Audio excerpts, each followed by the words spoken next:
here at the International Pavilion at the Cannes Film Festival, where George Miller's Mad Max Fury Road has just had its first screening. And I'm usually not a big fan of loud movies, not a big fan of the Transformers movies, but this one, in spite of the fact that it does sound like two Norwegian death metal bands putting on an amateur production of West Side Story in a kettle drum factory during a hailstorm, it has story and it has heart. And most of that comes from Charlize Theron, whose character is trying to drive a bevy of pregnant women across the desert to safety in a place that she calls the Green Place. Yeah, well, I got unlucky. Tom Hardy's Mad Max character, or Max Rokitansky, gets a little less development in this film, mostly some scary flashbacks, but he does provide some crucial help for Charlize Theron's character.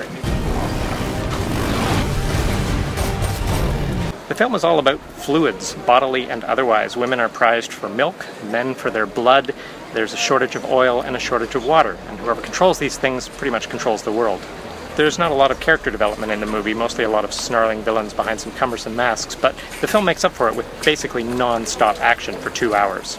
To get a sense of it, try to imagine a Cirque du Soleil performance being held on a freeway at 80 kilometers an hour. George Miller says that the stunts were mostly practical. I'm guessing there was some digital tweaking to throw in some flying hubcaps and some flying bodies. But the overall look of the film is very old school and sort of a very visceral experience. This movie is loud, but it's proud.